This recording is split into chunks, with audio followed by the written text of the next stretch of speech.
E finalmente, depois de uma longa espera, muito longa, se diga de passagem, temos o anúncio da terceira temporada de One Punch. Tipo, o anime ficou parado por 6 anos, mais ou menos, acho que foi. E nossa vida, eu assisti e na moralzinha mesmo, eu não achava que o anime ia ser legal. Porque eu vi a premissa daquilo, tipo assim, sem graça. Não achei interessante. É tipo aquele pessoal que vê pouco de One Piece e fala, nossa, que negócio sem graça, não vou assistir. A hora que vê e assiste One Piece, tá lá querendo consumir tudo coisa que é possível dele. É mais ou menos por aí. Foi mais ou menos assim com o Punk. Ele careca, usando luvas normais, comuns de limpar prato, por exemplo. Eu falei, nossa, não é que o negócio é bom? E aliás, esse seria um momento perfeito para uma publicidade. Porém, eu não tenho relevância suficiente ainda para isso. Então, se você quiser ajudar o colega nessa jornada de um dia se tornar relevante, talvez, se inscreve no canal. Isso vai me ajudar bastante. Quem sabe algum dia eu não consigo uma publi de alguma coisa. Eu torço para que um dia realmente isso aconteça. Eu ia ser ótimo, eu ia estar no céu, eu acho. Ia facilitar muito a minha vida. Eu não vou mentir, no começo eu até pensei, vai ser só mais um anime build que tenta zoar os outros animes e tudo mais. Só que não é bem assim. Óbvio, o One Punch Man, ele faz isso, ele tem ali os seus clichês e tudo mais, só que ele tem alguma coisa a mais. Ele não se prende só na sátira, entende? Ele tem seus personagens em desenvolvimento, inclusive o próprio protagonista, tá? Ele tem ali os personagens que carregam a narrativa, ele tem seus momentos, assim, bem pontuais, eu diria. Por exemplo, um que eu gosto bastante é o Cavaleiro Sem Licença. O Cavaleiro Sem Licença, ele é o tipo personagem ele é o típico personagem, eu não vou desistir mesmo que seja impossível, nem que eu morra tentando, sabe? Aquele personagem básico que a gente tá acostumado e geralmente a gente gosta muito. Tipo Rock Lee, o Asta de Black Clover, quem mais eu consigo pensar? Por enquanto é só esses dois que me vêm na cabeça. E no começo, assim, quando a gente vê o Saitama lutando pela primeira vez, ele tá enfrentando um monstro, se não me engano é o Vaciman, e o cara tá ali destruindo a cidade, o Saitama salva a criança, e o cara faz um puta discurso, falando sobre a natureza, sobre a terra, organismos vivos, o Saitama destrói ele com um soco, literalmente. E é aí que a gente vê toda a tristeza do Saitama, toda a dor. Não teve aquele ânimo na luta, não teve aquele momento não teve aquele brilho que geralmente as lutas têm, sabe? Não teve aquele medo de morrer, o desafio, simplesmente acabou com o soco. Isso também meio que casa com um pouquinho do passado do Saitama, que é a parte ali em que ele tá indo fazer a entrevista, ele é demitido do emprego, ele não consegue mais emprego, ele já é um cara do mundo corporativo, tá extremamente cansado já. Todas essas coisas repetitivas, normais, não tem ânimo a vida dele. E isso também é o que ele tá meio que sentindo agora quando ele chega no topo. Não no topo da fama, não no topo em questão de reconhecimento e tudo mais, mas no topo de força física, porque o Saitama ele já é extremamente poderoso. Literalmente, o cara é extremamente extremo, assim, no ápice do pode ser. E nesse momento, a busca principal do Saitama é achar um oponente que dê um pouco mais de emoção pra vida dele, porque ele tá vazio. Talvez no meio do caminho, por achar esse oponente que dê pra ele essa emoção, lembrar os heróis que é ser um herói de verdade, mas também no caso dele voltar a ser um pouco mais humano. Ganhar sentimentos, aprender a lidar com os problemas vai fazer parte do processo que o Saitama tá passando. Isso também casa com outro personagem que aparece logo em seguida, que é o Genos, ou Genos, não sei como vocês preferem falar, é o Cyborg. Meio que o Genos, ele tá enfrentando um dos vilões que eu acho que seria o mais irritante se existisse no mundo real. É um mosquito gigante. Aquela coisinha já é insuportável aqui, tanto que no começo do episódio a gente vê o Saitama tendo uma guerra com o mosquito, batendo, tentando catar o mosquito, quase se matando pra pegar um mosquitinho. É literalmente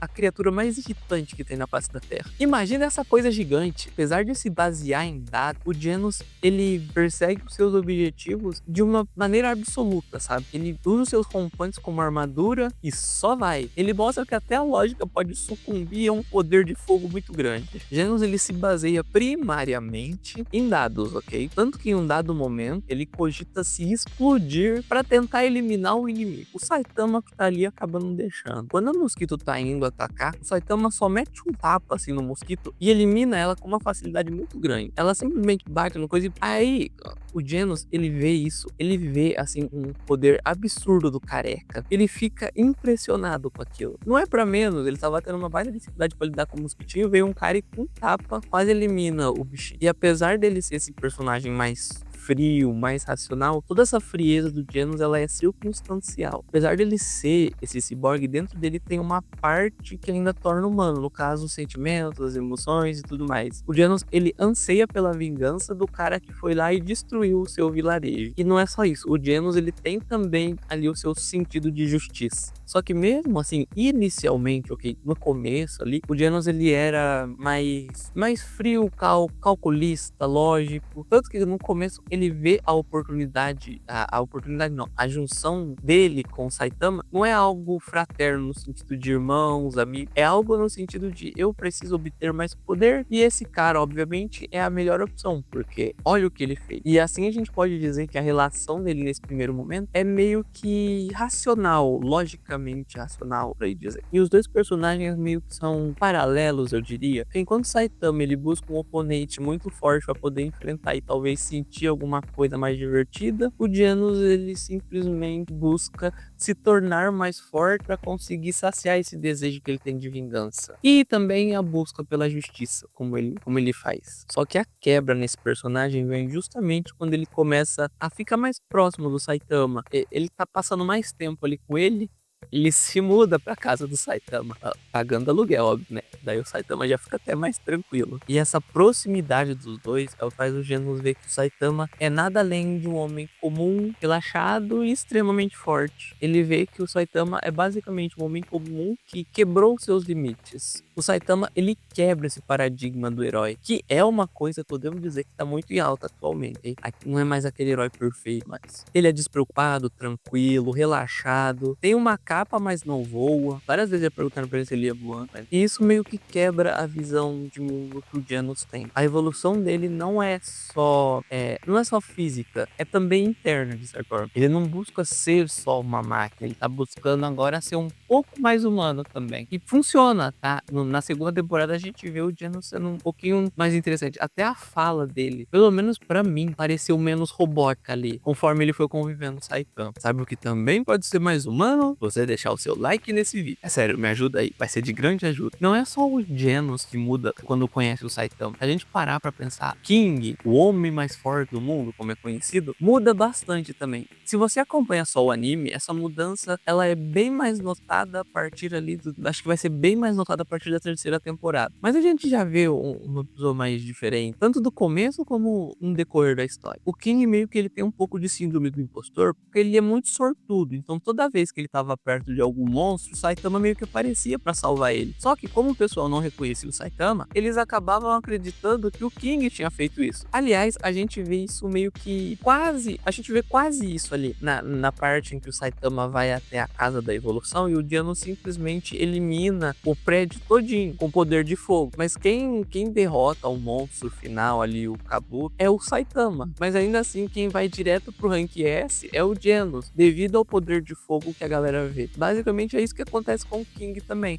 Lá tava o King e o Saitama. O King tava correndo de medo, o Saitama derrota a criatura, deixa o King ali e a galera acha que foi ele que derrotou a coisa. O que é muito interessante. E ele, que geralmente foge das batalhas, foge das lutas, ele começa a se esforçar um pouco mais. Principalmente no episódio da Centopeia. A questão aqui é que o Saitama, ele ajuda os personagens ao seu redor a evoluírem. Principalmente fisicamente, tá? Mas também de uma maneira meio psicológica, meio introspectiva ali, meio pra si mesmo. Meio que o Saitama também tá nessa jornada de evolução psicológica. Porque que fisicamente não tem como ele evoluir mais. Por exemplo, os outros shonens, a gente tem ali o Asta indo atrás de poder pra ser o Rei Mago, temos o Luffy querendo virar o Rei dos Piratas, mas enfrentando os obstáculos onde ele precisa ficar mais forte, temos o Rimuru se tornando cada vez mais poderoso, uma hora ele vai acabar virando um rei demônio verdadeiro, né? Ou dragão verdadeiro, algo assim, eu esqueci o termo.